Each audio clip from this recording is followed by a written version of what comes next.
Before starting this episode, I just wanted to note that, as the episode title suggests, it's going to include discussion of sex and sexuality with occasional more or less explicit detail, so you might not want to listen in the company of your children, or for that matter, your parents or grandparents. Actually, you know what? Just listen to it alone.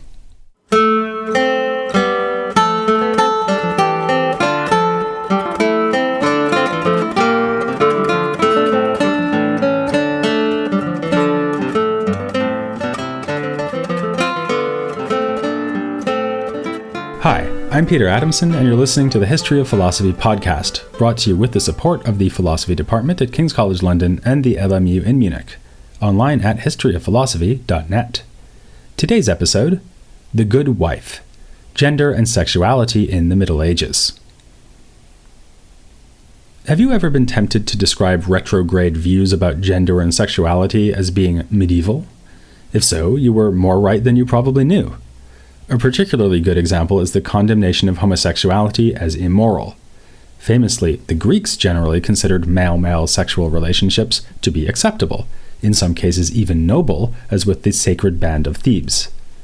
Pederastic relationships were seen as serving a potentially useful social function, with an older man inducting a teenage boy into political life.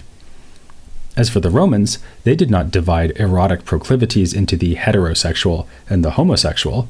Instead, they distinguished between the dominant masculine role of penetrating a partner, who might be either female or male, and the more shameful and passive role of being penetrated. Even lesbianism was understood along these lines. When the Romans were disturbed by it, this was not so much because both partners were women, but because of the inevitable implication of this, namely that one of the two women would have to play the active, penetrating role. But surely moral condemnation of homosexuality as such goes back at least as far as the origins of the Christian religion, right? Not exactly. Late ancient Christians, too, lacked the concept of homosexuality, especially if we mean by this a settled sexual preference or identity. Sex between men, which was always of more concern to churchmen than lesbian sex, was certainly denounced by Augustine and others. That it did not emerge as a specific sin called sodomy until the 11th century. The term appears in Peter Damian as a neologism formed in imitation of the word blasphemy. So the Latin words there are sodomia and blasphemia. Damian was a tireless crusader on behalf of the moralizing reform movement that swept across Christendom at that time. This same reform movement, promoted by Pope Gregory VII, also resulted in a new demand for celibacy among clerics. That was not universally welcomed by the clerics themselves. In one case, they burned a reformer alive for promoting this novel restriction. Already before the time of Damian, and for a long time after him, sex between men was classified as just one example of a broader sin called luxuria. As the name may suggest to the English speaker's ear, this is the moral failing of being too susceptible to pleasure. The pleasure need not be sexual in nature. Luxuria could even include a weakness for things like soft bedding and fine clothes. But there was a strong association between being luxurious and engaging in deviant sexual practices. What counted as deviant sex? According to some authors, pretty well any sexual activity apart from intercourse between a man and a woman in the missionary position. It was seen as natural because of the front-facing orientation of the genitals, or because it put the woman literally under the man in a reflection of their hierarchical relationship. Bestiality, masturbation, and even cannibalism were sometimes classified along sodomy as bestial or luxurious sins. If Damian was moved to draw particular attention to sodomy and give it a name, it was perhaps because this was the version of the sin most likely to be practiced by clerics and monks in their exclusively male environments. Still in the 13th century, Albert the Great thinks of sodomy as a form of luxuria, which he now defines more narrowly as an experience of pleasure according to the reproductive power that does not comply with law. To explain why exactly these sins are so sinful, medieval thinkers took up the tools of philosophy. One option was to draw on the scientific tradition. Avicenna's massively influential medical compilation, the Canon, includes a section on coitus, which explained male desire for sex with other men in anatomical terms. But the Latin scholastics tended to favor psychological explanations. As Albert's definition suggests, he saw the problem primarily as an inability to resist the attraction of unlawful pleasures. As for the reason why such pleasures are unlawful, the usual rationale was that non-reproductive sex constitutes a misuse of the generative power. One problem that arose here was why couples known to be infertile may licitly marry and have sex. This presents a serious difficulty for anyone who thinks that all morally licit intercourse must at least potentially issue in reproduction, an assumption that still today underlies religious strictures against contraception and homosexuality.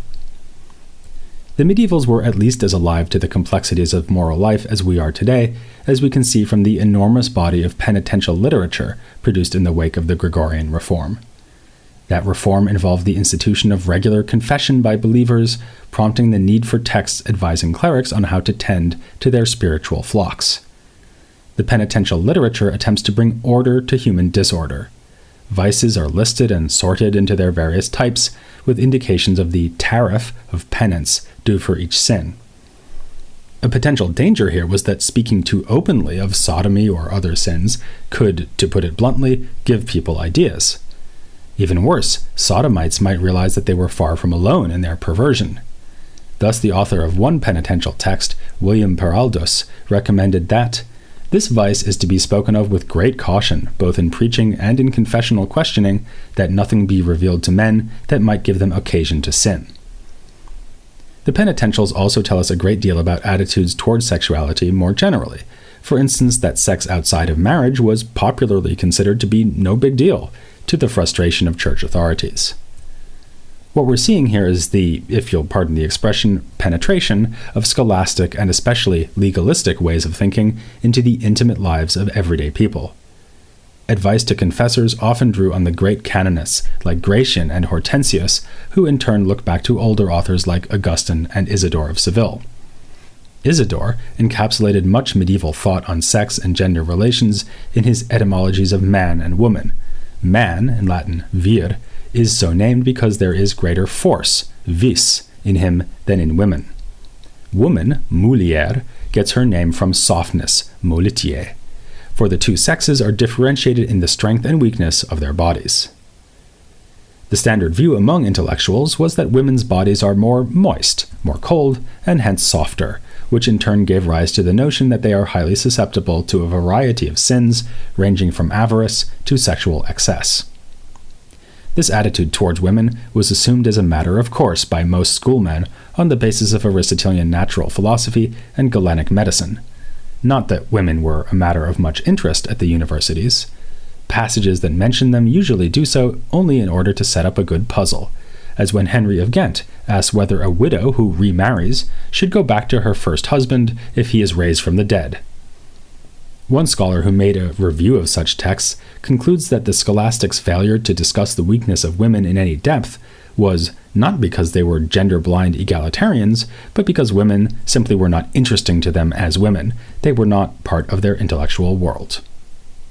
Still, it is easy to find what we would now describe as misogynistic statements in many a scholastic thinker. To take only the most famous of those thinkers, we find Aquinas, wondering why it made sense for God to create woman at all, and answering that she was needed as help for man, and specifically for the purpose of procreation. He elsewhere remarks that one should love one's father more than one's mother, because the father is the active principle, the mother a passive and material principle. In still another passage, he states that women should not speak publicly to the church because, in general, they are imperfect in wisdom. His student, Giles of Rome, similarly explains that a woman ought naturally to be subject to a man because she is naturally inferior to the man in prudence. On the bright side, Aquinas doesn't think that women should actually be enslaved to men. He explains that women's passivity does not make them subordinate to men in the fashion of slaves, but in the manner appropriate to the household or city, in which the subject is ruled with a view to her own good. Another richly misogynistic branch of scientific literature is gynecology, that is, medical treatises that are actually about women. These treatises offered extensive and often explicit information about women's bodies, including their genitals. These works were also widely translated into vernacular languages. One translator, sounding a bit like Dante at the beginning of his Convivio, even says that he is producing a Middle English version of a gynecological work in order that it may be of use to a female audience that cannot read Latin. Nonetheless, it would seem that these books were mostly written and read by men. A scientific interest in women did not necessarily imply a friendly attitude towards women. We find in such books the repeated claim that menstrual blood is poisonous, with one commentator wondering why it doesn't kill the menstruating women. The great medieval defender of women, Custine de Pizan, to whom we'll be coming in due course, protested that one widely read gynecological work, called Secrets of Women, and falsely ascribed to Albert the Great, was a treatise composed of lies. Of course, even medieval schoolmen did not think that all women are bad people. They knew well the stories of female saints, who were sometimes singled out for special praise because they had overcome their natural inferiority and risen to the heights of piety and virtue. Since women were supposedly especially prone to strong sexual desires, it was all the more admirable if they refrained from sex out of piety. Even within marriage, chastity was valued, though it was reasoned that a wife who vowed abstinence should give up her vow if her husband ordered her to do so.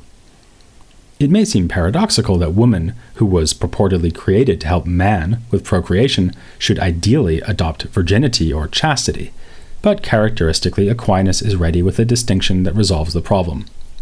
Procreation is indeed good, but it is a good of the body, whereas virginity is ordered to the good of the soul in respect of the contemplative life, because the chaste person is devoted to thinking only of God. Such attitudes made possible the remarkable career of Catherine of Siena. In some ways, she may seem a familiar figure. Like Hildegard of Bingen, she achieved prominence and even a degree of authority because of the mystical visions she enjoyed. Born in 1347, Catherine swore a life of chastity already at the age of 7, and later entered into a mystical union with God. Only she could see a wedding ring that appeared on her own finger. Her most famous miracle was the appearance of stigmata on her hands and feet, that is, wounds like the ones inflicted on Christ in the crucifixion. This would also become her most controversial miracle, because Franciscans were reluctant to admit that anyone but the founder of their order could be distinguished in this way. In 1470, almost a century after Catherine's death, the sitting pope was even persuaded to forbid depicting her with the stigmata. In her own lifetime, Catherine was able to parlay her reputation as a mystic into genuine political influence. She engaged in papal politics, trying to help bring an end to the great schism within the Church that began in 1378. Throughout her career, she urged reform of the Church, like a latter-day Peter Damian, and towards this end wrote hundreds of letters to contemporary clergy and nobles. One story has her meeting Pope Gregory XI, and being asked how she is so well informed about the situation at the papal curia. Her forthright response: "Even while I was in my native city, I was more aware of the stench of the sins that are committed in the Roman curia than are even those who committed them and commit them now on a daily basis." Catherine's political engagement unfolded side by side with a radical commitment to personal asceticism. This too may seem a paradox. When late antique Christians devoted themselves to lives of self-abnegation, they would typically withdraw from society completely. Women took part in that movement, such as Syncletica in the 4th century, and 1,000 years later women were still following this path, like Julian of Norwich a generation or so after Catherine of Siena. But Catherine managed to exercise influence in the world of men, precisely because of her reputation for pious discipline. As reported in Raymond of Capua's hagiographical account of her life, she effectively starved herself to death at the age of 33. This has led some scholars to suggest that Catherine may have suffered from anorexia. It has also been noted that she was only one of many female mystics to have a complex relationship with food, and often with the Eucharist in particular, which Catherine for a time took as her only sustenance. In one of her visions, Catherine was promised a mouth and wisdom which none can resist. She turned these instruments less to philosophy than to the cause of moral crusading, sometimes literally, since she was a fervent supporter of the Crusades. But her major work, the Dialogue on Divine Providence, does offer material to interest the historian of philosophy. It provides yet another example where ideas are expressed in a vernacular language, in this case Italian. Catherine sets out a vision of individual morality that explains her own ascetic practices. For her, physical suffering is the inevitable consequence of sin. No amount of agony can ever make good the wrong of defying God, since he is infinite goodness, but the sort of distress experienced by most people does not affect the pious ascetic anyway. She does not really suffer at all, since she no longer wants anything other than what God wills. The idea may distantly remind us of the Stoic proposal that we can secure happiness by wholeheartedly accepting whatever divine providence ordains, and more proximately recall Marguerite Porret's idea of unifying our will with God's. To achieve this, the ascetic must wage war on her own wayward will. Penitential practices, insists Catherine, are only a means towards the ultimate goal of aligning the will with that of God. Catherine echoes Marguerite's point that union with God is a higher objective than ordinary charity and virtue, though she makes this proposal in a far less provocative way and retains the idea that chastising the body is a key part of the mystical path, something Marguerite came to reject. This difference of opinion undermines the notion that bodily asceticism was a defining feature of mysticism among medieval women. Certainly, Catherine herself did not see mortification of the body as paradigmatically feminine. She wrote that the soul must exercise manly fortitude if it is to combat the sensual aspects of human nature. The ravages to which Catherine subjected her own body may strike you as more disquieting than admirable. Some medieval observers might have agreed. A couple of episodes back, I mentioned Henry Suso, a follower of Meister Eckhart, whose own ascetic practices are detailed in a hagiographical account of his life. It may have been written by his spiritual daughter, Elsbeth Stagl. While, of course, presenting Suso as a spiritual hero, the biography also seeks to discourage female readers from following his example. Extraordinary, even life-threatening self-abnegation is not necessarily a bad thing in itself, but is more appropriate for strong men than weak women. Were any medieval men willing to entertain the possibility of a woman who is praiseworthy for her mind rather than her piety and spirituality? Well, earlier in this episode, I said that most schoolmen were deeply and for the most part unreflectively convinced of women's inferiority. One exception to this rule was Peter Abelard. As is clear from the letters he exchanged with his brilliant student and lover, Heloise, Abelard was impressed by and even infatuated with Heloise in large part because of her intellect. Perhaps for this reason, after they were parted, he went on to write one of the most impassioned defenses of women written in the Middle Ages. It is a treatise on the dignity of nuns, like Heloise and her sisters, full of theological arguments for admiring and cherishing women. Abelard reminds us that it was women who anointed Christ during his lifetime, and argues that the original sin initiated by Eve has been compensated by the Virgin Mary. In fact, Abelard was only one of many medieval authors who wrote on the defense of woman, or who rebutted misogynist arguments. The earliest example would seem to come in the late 11th century, with Marbod of Rennes, who wrote a poem attacking woman, followed by a response in praise of her. In the 14th century, the case for women will be advanced by Jean Lefebvre, who incidentally refers to Heloise and calls her philosophesse. He and other pro-women authors draw on biblical material, including the apocryphal books, and are at pains to list virtuous women from pagan history and among Christian saints. Telling points made in such texts include the observation that men implicitly condemn their own mothers when they mount misogynistic arguments, and a proof that woman is intended as a partner to man and not as inferior, on the grounds that Eve was made from the rib in Adam's side and not from his foot. It must, however, be said that there is a good deal of praising with faint damn in the works written in defense of women.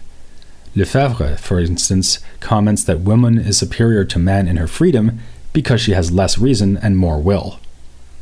But the masters of ambivalent praise of women were the 14th century poets Boccaccio and Chaucer. Both composed works gathering together stories of good women. This sounds like a forthrightly feminist project, but highlighting exceptionally virtuous females can go hand in hand with lamenting the fact that most are far from exceptional. Thus, Boccaccio complains that women typically concern themselves only with sex and child-rearing, despite having the ability to do those things which make men famous, if only they are willing to work with perseverance.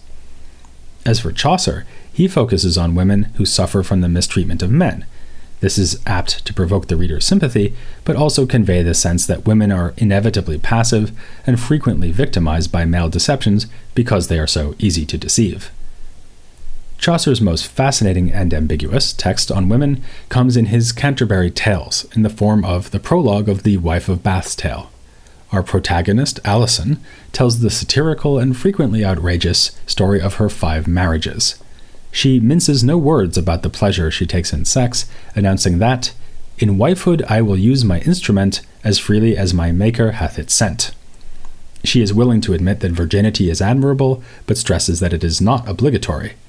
She might almost be responding to Aquinas' remarks on this topic when she says that maidenhood may be preferred to marriage like gold spoons to wooden ones, yet a lord in his household, he has not every vessel all of gold, some are of tree, and do their lord service. Her unsentimental eye also discerns that marriage is a kind of economic exchange, in which sex is a debt paid by one partner to another, in her own case with little pleasure, when she was married to older men. This prologue also contains a remarkable reflection on the tradition of misogynist literature and its connections to the culture of clerks. Alison's final husband, Jankin, is such a clerk who was at Oxford. He reads from a book full of nasty remarks about women, compiled from a wide range of authors, including none other than Heloise, a surprising inclusion until we remember the diatribe against marriage in her letters to Abelard. Our previous interview guest, Monica Green, has quipped that this fictive Book of Wicked Wives might be the most thoroughly studied book that never existed. When an outraged Alison tears pages from the book and slaps Jankin, he retaliates with such force that she is knocked senseless and rendered temporarily deaf, a memorable portrayal of domestic violence. The wife is clearly a comic character, but the modern reader naturally sympathizes with her plight in this scene, and more generally with her scathing critique of men, their violence and cruelty, their fecklessness and sexual inadequacy. But is this really what Chaucer wanted us to take from his poem? When you know about the sin of Luxuria, you can't help noticing the delight she takes in fine clothes as well as sex, or the suggestion that she uses religious pilgrimage as an opportunity for sexual adventure. On the other hand, when you're familiar with medieval misogyny, you can't help noticing how comprehensively she parodies and rebuts the typical accusations made against women. I tend to side with those who see Chaucer as using positive and negative sentiments towards women primarily as a tool for vivid characterization. Even as Alison debunks misogyny, she is herself being debunked. Certainly, she is not recommended to us as a model of female virtue or as proof that women are truly equal to men. For that, we would need to turn to a more committed anti-misogynist than Chaucer, and preferably to the greatest of all medieval anti-misogynists, Christine de Pizan. We'll be doing that in a couple of episodes, when we look at the role played by Christine in a debate over the misogyny of Jean de Meun's Romance of the Rose. But before we wash our hands of the poem about the wife of Bath, I'll be speaking to Isabel Davis, an expert on Chaucer and what his works reveal about gender relations in the 14th century. That's next time here on The History of Philosophy, Without Any Gaps.